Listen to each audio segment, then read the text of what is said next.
తెలిసినా కూడా సైలెంట్ గానే ఉన్నాడు అనుకుంటున్నాను. 21 స్థానాల్లో ఎన్ని స్థానాలు వస్తే వైసీపీ ప్లేస్ లోకి పవన్ కళ్యాణ్ వస్తారు? ఎన్ని స్థానాలు వచ్చినా వైసీపీ ప్లేస్ లోకి ఆయన రావడం అసాధ్యం. ఎందుకు అంటే వైసీపీ ఓటమి పాలైతే నేను అదే ఓటమి పాలైనా కూడా YSR Congress party vote SC ST minority vote bank, అది ఈయనకి ఎందుకు టర్న్ అవుతుంది?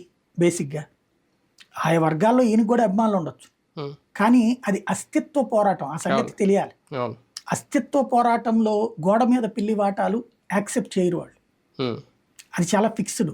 ఇప్పుడు ఇక్కడ ఉన్నటువంటి ఎస్సీ ఎస్టీల్లో బీజేపీ అంటే బలమైనటువంటి వ్యతిరేకతని తెలుగుదేశం ఇంతకుముందు నిక్షిప్తం చేసింది, కాంగ్రెస్ నిక్షిప్తం చేసింది. వాళ్ళు ఇవాళకి వాళ్ళు మారిపోవాలంటే ఒక తరం సాధ్యమవుతుందా? వాళ్ళని కన్విన్స్ చేయాలంటే హౌస్ టు హౌస్ సిస్టమేటిక్గా వెళ్ళాలి, అది బీజేపీ ప్రయత్నిస్తోంది. కానీ అది బీజేపీ సెట్ చేస్తే ఆ ప్లాట్ఫామ్ని రేపు పొద్దున పవన్ ఉపయోగించుకోవాల్సిందే తప్పించి ఇండివిజువల్గా పవన్ కళ్యాణ్ ఆ ఓట్ బ్యాంక్ నాటి తీసుకెళ్ళడానికి ఏముంది ఆయన దగ్గర? ప్రాక్టికల్గా చంద్రబాబు నాయుడు అనుసరిస్తున్న కనీస నీతి కూడా ఆయన పాటించట్ల. ఇప్పుడు ఫర్ ఎగ్జాంపుల్ చంద్రబాబు నాయుడు ఏం చేస్తాడు? వర్లరామయ్య ముందు పెడతాడు, ఆనందబాబుని ముందు పెడతాడు, ఇట్లా దళిత నాయకులు ముందన్న పెడతాడు. వీళ్ళ పార్టీలో ఎవడున్నాడు అసలు? ఉన్నారు, కానీ ముందెవరిని పెడుతున్నారు? ఉన్నటువంటి రాపాకని పక్కన పెట్టారు.